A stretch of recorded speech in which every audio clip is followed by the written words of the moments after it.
What is going on there, YouTube? And welcome back to another comic book video. This is the channel where we sit down and cover different comic book stories from Marvel, DC, and even IDW as well. Today, we are going to cover the origin of Vision, which was covered in Avengers number 133 to Avengers number 135.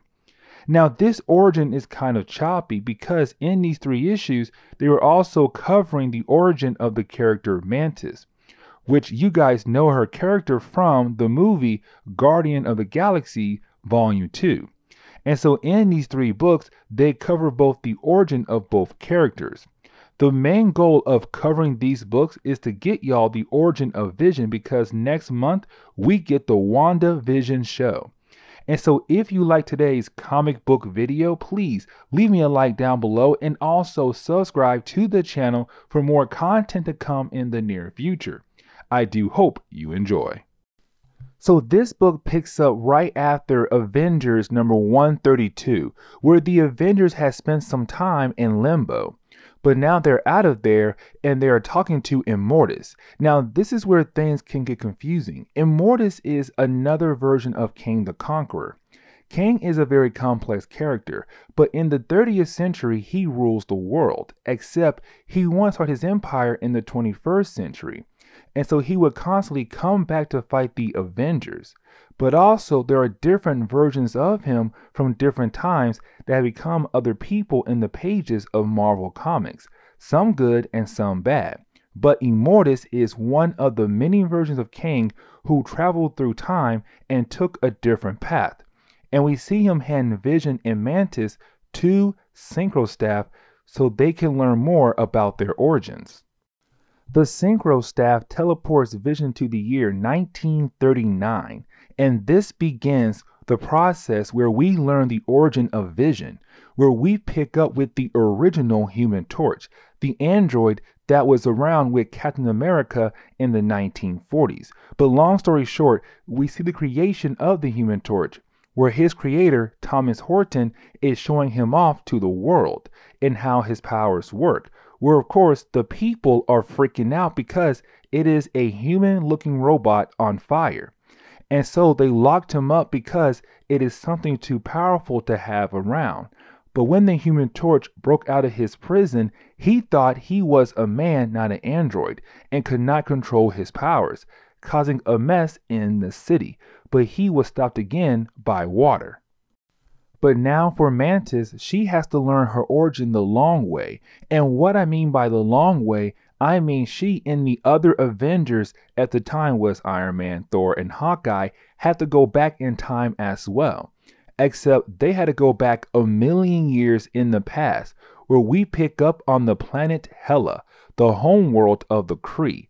But this was when they were still in their caveman phase, meaning that they were still learning how to live. But we learned that there was a second race that used to live on Hela back around this time, a plant race called the Katati, and they used to share the planet with the Kree race. That is when they were greeted by the Skrulls, and this is to show us that before the Kree-Skrull War, that these two races never met nor hated each other. The Skrulls actually came here to help the Kree and the Katati race because the Skrulls were already an advanced race. And so what they did was to see which race would be worthy enough for them to join the Skrull Empire. They grabbed 17 people from each race and sent them to 2 different planets and gave them enough supplies to build a colony on another planet. The Katati got a random planet. The Kree actually got Earth's moon. Now Kree who were on Earth's moon were doing a great job building their colony. But the Kree who were back on Hela heard the Katati race had impressed the Skrulls so much they might win the contest. And so they went and killed off the Katati race that was left on Hela. They thought with them doing that would make them automatic winners of the contest. And so they went and killed off the entire Katati race that was still on Hela. And when the Skrulls came back to check up on the people of Hela, they were mad and confused on why they thought that was a good idea. basically called them barbarians for what they did. And so the Kree actually ended up killing off the Skrull group on Hela. And since the Kree had access to Skrull tech from the group they killed and from the materials they used to build a colony on Earth's moon, they went to war with the Skrulls and built up their planet, since now they are the sole owners of Hela. Now the Avengers traveled to the year 476, where now the Skrull-Kree war has been going on. And something else to point out is that the Kree had two factions. One faction being the ones who wanted to continue to fight the Skrulls and build their empire, while this other faction did not believe in war and only wanted peace. And so of course the ones who loved fighting became the blue-skinned Kree and living the high-class life, while the others are the pink Kree living the low-class life. But one day the peaceful Kree were called by someone into a hidden temple. And when they walk inside, they come to find out that the Katati race has survived. That when their original bodies died, they left seeds of themselves like a plant does and regrew. But now they are rooted to the ground and they need help from the Peace Kree to survive. But then the story shifts back over to Vision Origin again, where he is still going over the life of the original Human Torch, where basically he sees now the year 1949. But the Human Torch has become a well-known crime fighter, except one time he got captured and he got locked away. But moments after being locked away, atomic bombs broke him free. Problem is that the radiation was actually killing him in a way, and so he went supernova and died. But getting back over to Mantis' long crazy origin story, that is when we pick up with the fact that the more peaceful Kree actually try to help the Katati race out. But then one night the military from the more aggressive Kree attacked the peaceful Kree. And this led into a huge battle between the two sides, but it ended in a draw. Except this was taken to the Kree version of a court, and the High Intelligence actually exiled the peaceful Kree to Earth's moon. Except after that, the Katati sent a monster called the Starstalker to attack the peaceful Kree, which at first makes you wonder why send a monster after a group after they just helped take care of you. But this was part of a plan the Katati had to help the peaceful Kree and themselves as well, because the peaceful Kree actually found a way to beat the Starstalker monster.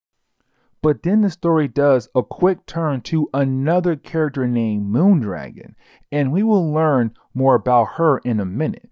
They actually go over her origin here in the story.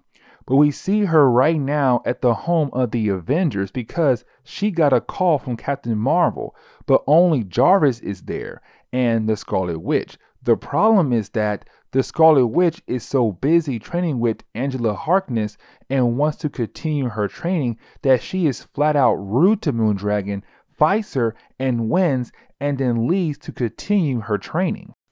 But getting back over to Vision, who is still learning his origin story by watching the life of the original Human Torch, we see him right now watching the Human Torch come back to life again, but was brought back to life by the Mad Thinker, who is a classic Fantastic Four villain. And he used the Human Torch to fight against the Fantastic Four, which they won, but of course the Human Torch was killed off again. But the Fantastic Four thought it'd be a good idea to leave him there in the lab. But after they left, Ultron appeared, of course. But getting back over to the peaceful Kree, we actually see them go back to their High Intelligence to beg him to let them be able to travel across the universe to protect other planets from the Starstalker, and since they knew how to beat it. Except the real purpose is to take the Katati to these other planets and give them the chance to survive before the more aggressive Kree find them. Which of course, it leads to them taking a plant to Earth, to be more precise, in Vietnam. But before we move on to Chapter 3, we see the Avengers get teleported to the present day, where they are greeted by Libra, a man who is claiming to be the father of Mantis, also swordsman as a spectra to speak about the celestial Madonna. But getting back over to the Avengers, we learn more about the Vision origin story, where we see Ultron have found the body of the original Human Torch. Except exploring more about the origin of Vision, we get a quick rundown of the origin of Ultron. Because remember, Ultron created Vision, except it is more on the fact that Hank Pym, aka Ant-Man, but back then was Goliath, created Ultron. Except he never showed any love towards it, and Ultron grew to hate Hank Pym and humans. And then after it escaped, it upgraded itself and basically now out there being a new villain of the Avengers. Then we see Ultron actually finding the Mad Thinker, where you have Ultron ask him about where he can find an android. Ultron's goal is to make an android to be like a son to him, also to be a servant as well. But the Mad Thinker tells Ultron that he can find one where the Mad Thinker last fought the Fantastic Four, which of course is the lab that is holding the body of the original Human Torch. But getting back over to the Avengers, we see them still talking to Libra and the spectral being that took the form of Swordsman. At this point, Swordsman is dead, but he tells the Avengers are about to see the coming of the celestial Madonna, except before he is able to explain more about this celestial Madonna, that is when they are greeted by Moondragon. And that is when Libra and the spirit form of Swordsman explain that these two ladies are linked for a very good reason, Mantis and Moondragon. To give a quick rundown on Moondragon, when she was young, her parents and her actually were traveling around the country, but they saw Thanos' spaceship, and he wanted to make sure no one saw him when he was leaving.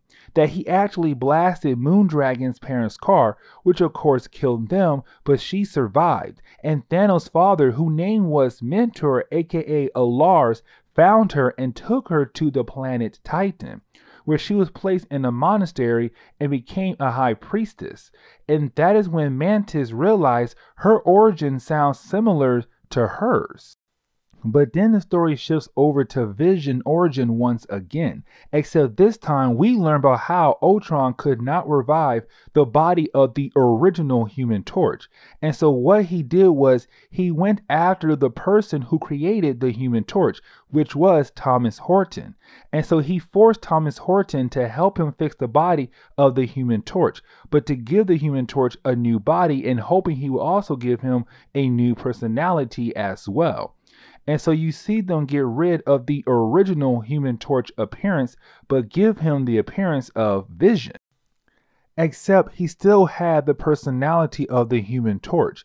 And so when Ultron thinks he has his son, he finds out that Thomas Horton did not get rid of the Human Torch personality, which of course leads to the Human Torch going on a rampage with his new body, but the face of the Vision. And while he's going around blowing up the lab, you have Ultron kill off Thomas Horton, where the Human Torch finds the dead body of his creator and has this moment where he feels bad for Thomas Horton's death. And this leads to a battle between Ultron and Vision, where of course it does seem like a fair match at first, where you wonder who is going to pull it off. Then we get that brief moment where the story makes it seem like the Human Torch might actually win the battle. Except, of course, Ultron comes back and wins the battle, where we see him go back and reprogram the Human Torch into the person we know him as today, which is the Vision. And the story ends there. We actually learn the rest of Mantis' origin and get the wedding of Vision and the Scarlet Witch and Giant Size Avengers number 4. But this is where we are going to end today's video. And so guys, please leave me a like down below and also subscribe to the channel for more content to come in the near future. Also, any suggestions on books I should read? Well, please let me know in the comments below, because you never know, your suggestion could be a future video down the road.